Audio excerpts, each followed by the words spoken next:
अगर गौर करें कि हम पाएंगे भगवान श्री कृष्ण का पूरा जीवन मैनेजमेंट की प्रयोगशाला जैसा है। कुरुक्षेत्र में दो सेनाओं के बीच खड़े होकर भारी तनाव के समय उन्होंने अर्जुन को जो ज्ञान दिया वह दुनिया में सर्वश्रेष्ठ है। गीता का जन्म हुआ युद्ध के मैदान में दो सेनाओं के बीच। जीवन की श्रेष्ठतम बातें भारी तनाव बाहरी दबाव की ही बाहर निकालती है। अगर आप दिमाग को शांत और मन स्थिर रखने की कोशिश करें तो सबसे बुरी परिस्थितियों में भी आप बहुत कुछ बेहतरीन निकाल पाएंगे। यही सिखाते हैं कृष्ण। गीता पढ़ने से पहले अगर इसी बात को समझ लिया जाए तो गीता पढ़ना सफल हुआ मानो। सिर्फ मुर्दों का नाम आराम है, जिंदगी का संघर्ष दूसरा नाम है।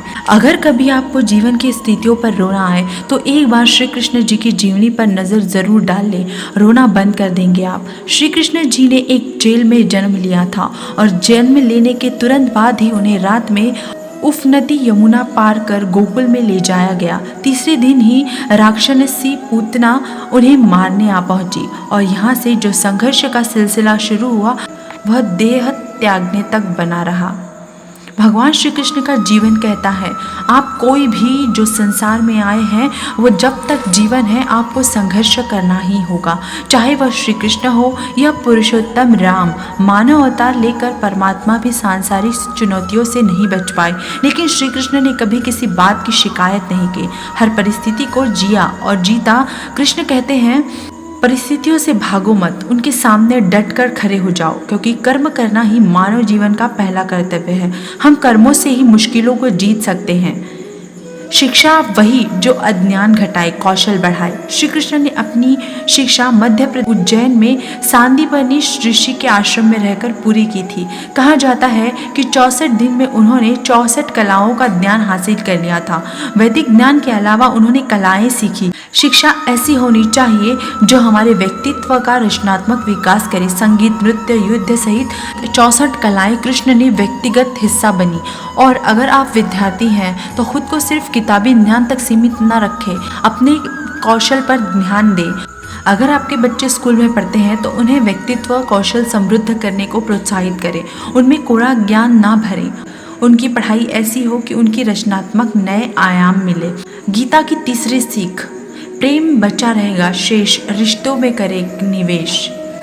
कृष्ण ने जीवन भर उन लोगों का साथ नहीं छोड़ा जिनको मन से अपना माना। अर्जुन हो, सुदामा या फिर उद्धव, श्री कृष्ण ने जिसे अपना मान लिया उसका साथ जीवन भर दिया। रिश्तों ने कई लड़ाइयाँ लड़ी और रिश्तों में कई लड़ाइयाँ जीती भी। उनके जीवन का सीधा संदेश है संसार की सबसे बड़ी धरोहर रिश्ते ही हैं। अगर किसी के पास रिश्तों की थाती नहीं तो वह इंसान संसार में अच्छा जीवन नहीं जी सकता। इसीलिए रिश्तों को दिल से जिए, उन्हें पूरा प्रेम दे और भरपूर प्रेम बना कर रखें। गीता की चौथी सीख, गीता की चौथी सीख, श्री कृष्ण ने महाभारत युद्ध होने से पहले शांति के लिए पांडवों और कौरवों के बीच मध्यस्थता की। हालांकि दोनों पक्ष युद्ध लड़ने के लिए आतुर थे, लेकिन श्री कृष्ण ने हमेशा चाहा कि कैसे भी युद्ध टल जाए। सबक यही है कि झगड़ों से कभी समस्याओं का समाधान नहीं होता। शांति के मार्ग पर चलकर हम ही समाज का रचनात्मक विकास कर सकते हैं। श्री कृष्ण ने समाज के लिए, मन के लिए, शांति के लिए सर्वोपरि कहा। उन्होंने समझाया कि कोई भी परेशानी तब तक नहीं मिट सकती जब तक शांति न हो। शांति से सुख मिल सकता है, चाहे वैयक्तिक हो या समाज की शांति से उन्नति संभव है।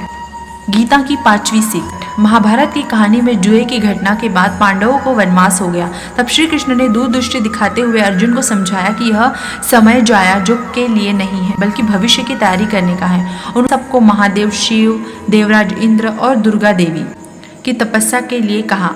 श्री कृष्ण जानते थे कि दुर्योधन का कितना भी समझाया जाए वह पांडवों को कभी उनका राज्य नहीं लौटाएगा।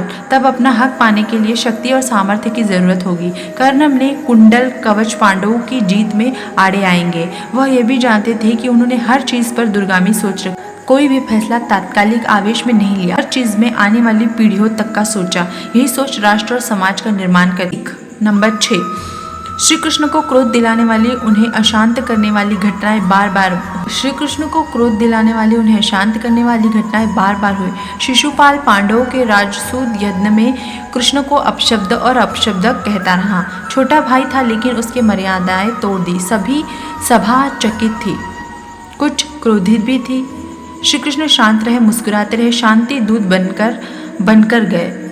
तो दुर्योधन ने खूब अपमान किया। कृष्णा शांत रहे। अब अगर हमारा दिमाग स्थिर है, मन शांत है, तभी हम सही फैसले ले पाते हैं। आवेश में हमारे हाथ से ही होते हैं। विपरीत परिस्थितियों ने कभी विचलित नहीं होने का गुण कृष्ण से बेहतर कौन सिखा सकता है।